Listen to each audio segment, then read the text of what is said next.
Bismillahirrahmanirrahim. Assalamualaikum warahmatullahi wabarakatuh. Om Swastiastu, peace and prosperity be upon us all.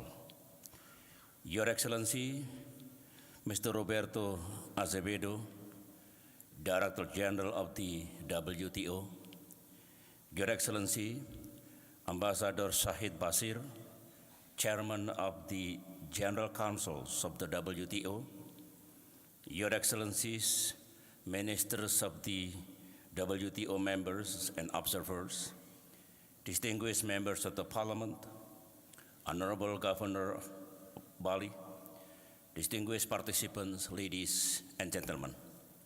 Let me first and foremost welcome all of you to Bali. You are all gathered here from all corners of the globe for the most important event of the WTO calendar, the 9th WTO Ministerial Conference. I wish to extend my deepest appreciation to Mr. Roberto Azevedo, Director General of WTO, for his able leadership and important roles in bridging the various differing interests. Just now in the holding room, my Trade Minister Gita Wirjawan reminded me that this meeting is famously known as MC9, and he cautioned me that discussion in this MC9 ministerial meeting would be much more lively than the solemn opening ceremony. Although we can all anticipate a dynamic discussion in the next 4 days, I do believe that we have a shared commitment to strengthen the multilateral trading system. Our meeting today is very timely as the world economy is still struggling to recover from the global recession, the effects of which are adversely impacting trade, and therein world trade remains at historic lows. And we are meeting today just after we came very close to an historic agreement in Geneva, an agreement that would have allowed us to harvest the first crops of the Doha Development Agenda, the DDA. Here in Bali, we have an opportunity to work together to achieve what we missed in Geneva. We have an opportunity to demonstrate to the world that we are ready to reinvigorate global trade. And we also have an opportunity to lay the path to make global trade easier, more fair, and more inclusive for all. By doing so, we will contribute to the effort in strengthening the credibility and confidence of our multilateral trading system. Although we were still short of reaching the finish line in Geneva, still, we have gained much. We have agreed to carry reforms that will help open up markets for least developed countries. We have also prepared the ground for far-reaching agreements that will bring new hopes for the Doha Development Agenda. Therefore, I have high hopes on you to make a significant progress on your negotiations in Bali. There is something about this island in the history books of international negotiation. When in Bali, negotiators seem able to find ways out of many tough negotiations. For example, during the climate change conference in 2007. Likewise, here in 2003, ASEAN leaders were also able to reach consensus on the way forward for the ASEAN cooperation through Bali Concord II. In addition to the charms of Bali, I also have faith that the groundwork that Indonesia has prepared for this meeting can have positive result in this MC9. In this regard, I wish to congratulate the chair for this conference, Gita Wirjawan, and the co-chairs, Mr. Stephen Green of the United Kingdom, Mr. Magali Silva Velada Alvarez of Peru, and Mr. Francois Kanimba of Rwanda for their tireless work. Excellencies, ladies and gentlemen, negotiators in Geneva have made tremendous progress identifying outcomes that could have unlocked the Doha Development Agenda. But negotiators can only do so much. Now, when all ministers responsible for trade are here, we must make good use of our strong political will. We must put in place a work program that will deliver the outcomes the world is waiting for. And all of us must find more flexibility for the good of the WTO, for the good of our economies, and for the good of our peoples around the world. It has been 18 years since WTO was created. For 12 of those years, we have been negotiating under the Doha Development Agenda, and we have yet able to complete it. But this year's progress in tackling many difficult issues has shown us that success is within reach. Should we fail to cleanse a Bali package, we will have lost an opportunity to take a giant step toward the conclusions of the Doha round. Failure is not an option. Instead, let us focus on the opportunities, at times rare opportunities. The opportunity for us to reconcile our differing views and agree on new trade rules that will boost the global economy. The opportunity for us to strengthen the WTO as an institution for a fairer, more open, and more equitable international trading system, and the opportunity to regain the trust, hope, credibility, and confidence for the WTO as a trade negotiating forum. None of us has any illusions about the magnitude of our task ahead. Multilateral trade negotiations are, by their very nature, challenging, very challenging. Meeting of minds from many different points of view in such a large membership is unquestionably hard. But while the text may be challenging, the potential rewards are great. I believe, being a negotiator, we all share the view that in negotiation, however hard they may be, one can always find an opportunity. And I stress that finding an opportunity for the benefit of everyone is an art of the possible. Therefore, we must build on this year's achievement and deliver new outcomes in the months to come for the sake of our farmers, our businesses, and our people.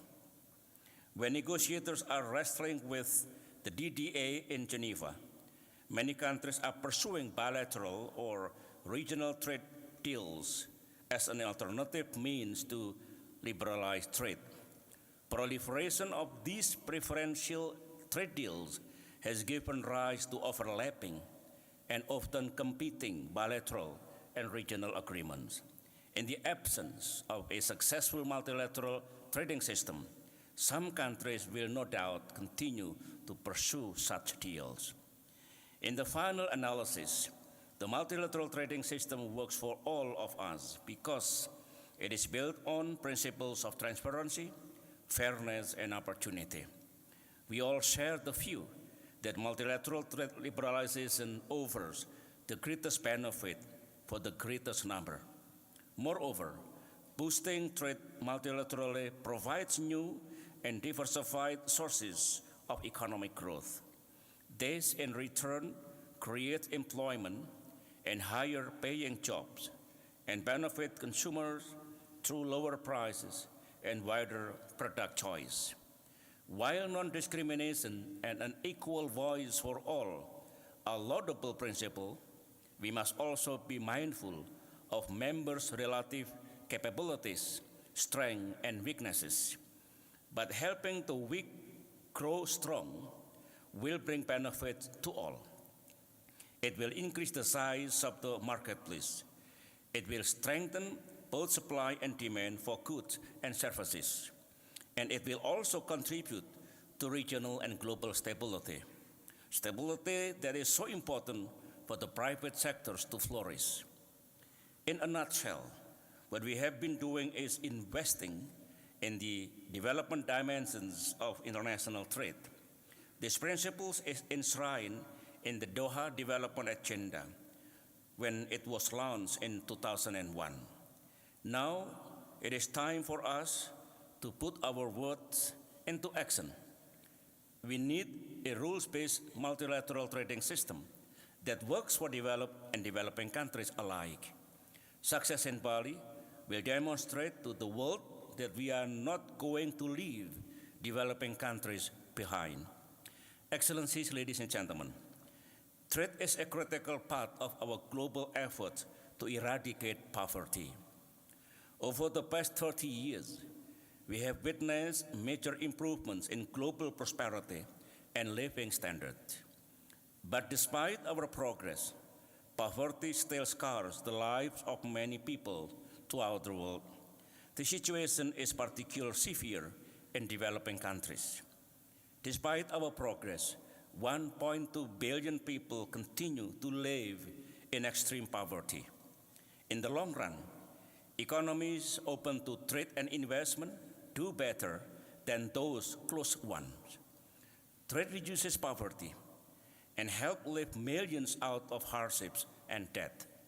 In developing countries, the proportion of debt service to export revenue has fallen to 3%, down from nearly 12% at the start of the millennium. While we welcome these trends, we need to do more. Giving poor countries an opportunity to trade gives them an opportunity to develop. We must seize our opportunity. Our success here in Bali will provide the necessary impetus for an expansion of global trade that, in the end, will help reduce poverty around the world. As we strive to come to agreement here in Bali, we should not view one another as competitors. We should reject the notion of North against South, a term that exaggerates our differences rather than our complementarities. We should view one another as partners. Over the past 30 years, developing countries have been the main drivers of growth and trade. Developing countries now account for around half of world trade, up from only 34% in 1980. Global trade requires the participation of all. Here in Bali, and in the broader Doha Development Agenda, balance is key. Balancing the needs and expectations of all members so as to create a more fair multilateral trading system. The WTO's principle of spatial and differential treatment is critical in this regard. This principle allows developing and least developed countries the policy space they need to develop their economies. The other key to unlocking progress in our negotiation is flexibility. Pursuing the national interests at all costs without flexibility or compromise is doomed to failure. Such rigidity will lead to no outcome where everyone loses. We lose not because of the WTO will disappear, but because we will have lost an opportunity to make much needed reforms. And I fear that should we let this opportunity slip, it is developing countries that will lose out the most. I believe this sentiment is also shared by many world leaders. I can say this because when I participated in the G20, ASEAN, and East Asia Summit, and when Indonesia hosted APEC Summit, leaders have invariably asserted the significance of seeking a successful MC9 outcome in 2013 here in Bali. So, stay focused and finish our work successfully. And later on, you deserve to get yourself lost in the beautiful island to celebrate your achievement. I believe you will not find it easy to decide whether to go uphill or just relax on the beach. You must then negotiate within yourself. Excellencies, ladies and gentlemen, let me conclude by calling on you, the ministers and negotiators here in this room.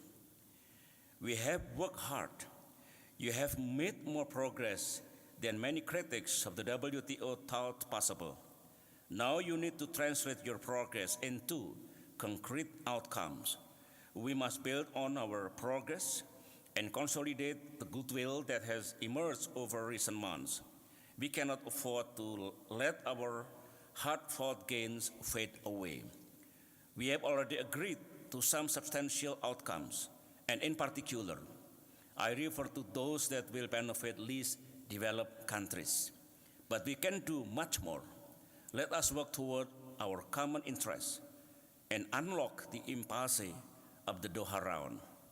The international trading system is at a critical point in its long and challenging history. In the event of prolonged stagnation, there is a risk that the business community could lose faith in our ability to conclude the multilateral trade negotiation. We cannot allow this thing to happen. We have done much of the hard work. We are close to an historic achievement. Together, with our collective political will, let us seize the opportunity. This is our chance to rebuild the credibility and confidence to our precious trade negotiating forum. And finally, I call on you all to take advantage of this rare opportunity. We must work together constructively, flexibly, and creatively to find a win-win solution on some pressing issues, in particular on agriculture. I hope that this package is not confined to only agriculture. Rather, it is more comprehensive as to include issues related to trade facilitation and least developed countries. I am confident by working the extra miles, we will be able to agree on a Bali package that will pave the way for the conclusions of the Doha Development Agenda. Thank you. Wassalamualaikum warahmatullahi wabarakatuh. Om Santi, Santi, Santi Om.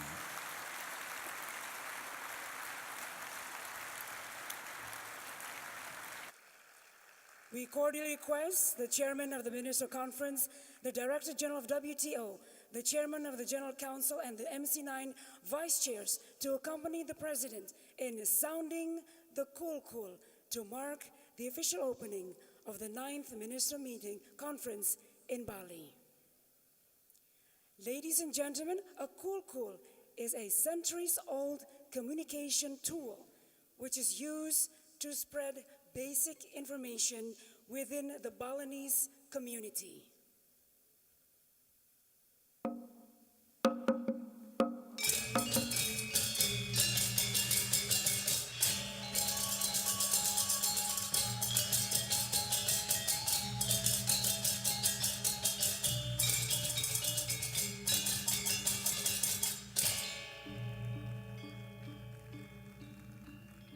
Distinguished delegates, ladies and gentlemen, this concludes the opening session. May we now request you all to rise. The President of the Republic of Indonesia will now leave the conference hall and proceed to the foyer for a photo opportunity. Let us extend once again a round of applause, ladies and gentlemen, to President Susilo Bambang Yudhoyono.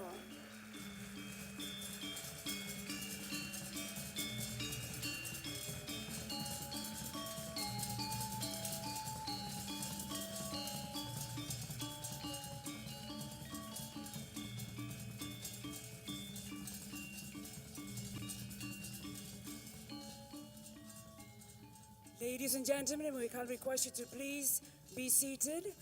Please be seated, ladies and gentlemen.